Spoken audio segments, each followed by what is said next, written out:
Hello everyone, this video will cover Module 12. So Module 12 is the last Norse myth module. You will be completing the Norse myth exam in this module, and you also have two optional assignments that you can complete if you want just more out of the class. So this module is kind of right before we're going to do the research paper and then also move on to world myths. So we'll get some myths from other cultures, and this also will kind of be the beginning of the ending assignments for the class. So this module is, like I said, Norse myth exam is kind of the big thing that you're going to do here. I do have an exam review page, but really it's just the whole textbook. So, however, I find personally that these myths are hard to remember because there's so many names that are so similar to other names. And so if I can see a list of the chapters in the different parts, it just helps me remember what happens and what's going on. So the exam itself, you'll have 10 questions from each part, which means that you want to make sure that you have read through or reviewed all 4 parts of the book. So this is also your opportunity to catch up on reading if you haven't already. So the exam itself is just like the Greek myth, the second Greek myth exam. It's a little bit longer. It's a 100-point exam. So these are the 2 major exams for the class.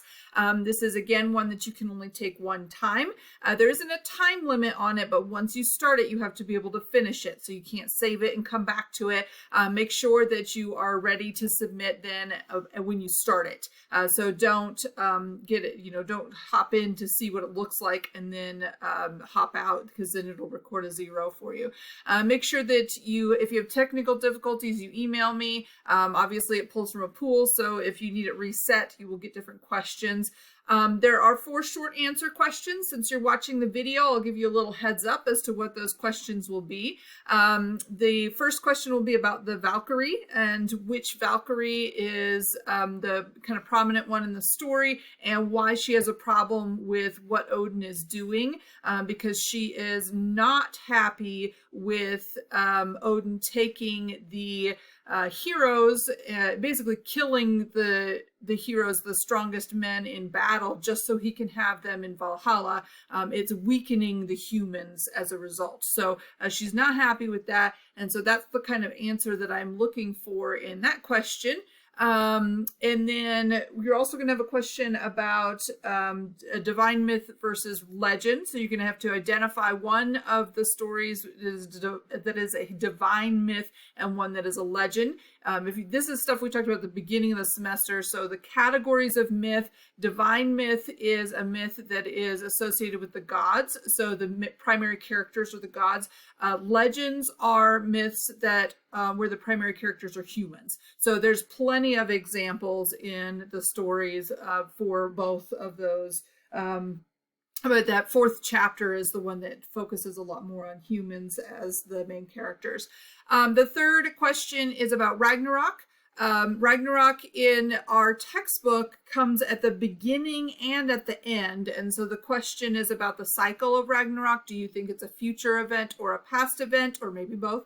And then why do you think the author chose to bookend the other stories with the story of Ragnarok? So we get an ending of things at the beginning and then an ending of things at the end. So why do you think that is?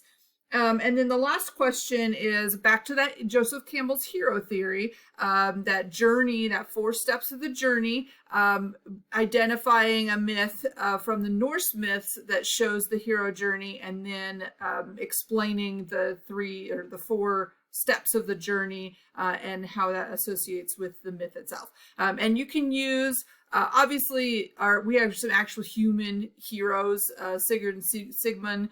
But we also have the gods who kind of take on hero roles, Odin and Thor in particular, who have adventures where, they have kind of a call to action, and then they go out and complete some tasks, and then they come back, and then they're changed somehow. So there's plenty of examples in the book for using for that question as well. So those are the 4 questions that you will have to actually write out a short answer for.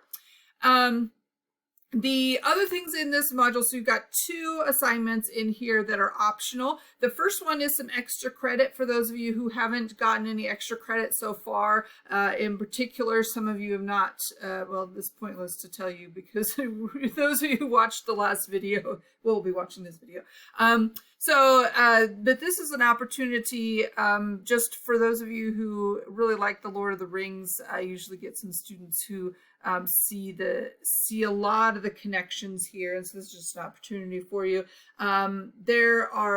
You can definitely see where Tolkien was inspired by the Nordic gods and their stories, if you have watched the movies or read the books, for sure. And so this is just your opportunity to just list them out, and basically you can get up to 10 points extra credit. If there's just a couple of things, write them down, turn them in, you'll get a few points extra credit. If you come up with a long list of things, then you definitely will get your 10 points extra credit. It's not a required assignment, and if you're wrong, like you make a connection, it's not really there, that's fine. It's not going to hurt your grade any. And then the last assignment in the module is just a spot where if you want some feedback on your research paper, you can submit a rough draft or an outline, and I'll just give you some feedback on it. And I decided to just create this assignment rather than just saying, hey, email me if you have any questions or want feedback, because often that students just don't take that extra step. And so this is just like, it's right here in the module. You can do it if you want to.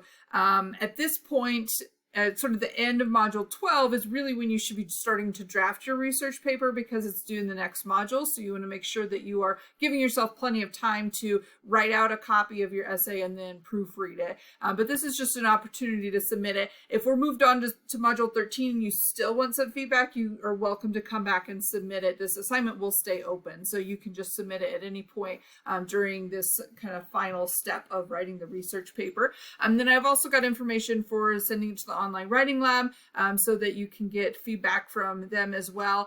Just keep in mind that if you're asking, well, really from either one, online writing lab or from me, it does take a few days. I would plan on a few days to get feedback. So the earlier you get a draft done, obviously the more feedback, or the more likely that you will get feedback. But you want to make sure that it is the more complete your draft is, the better the feedback will be. So just kind of keep that in mind.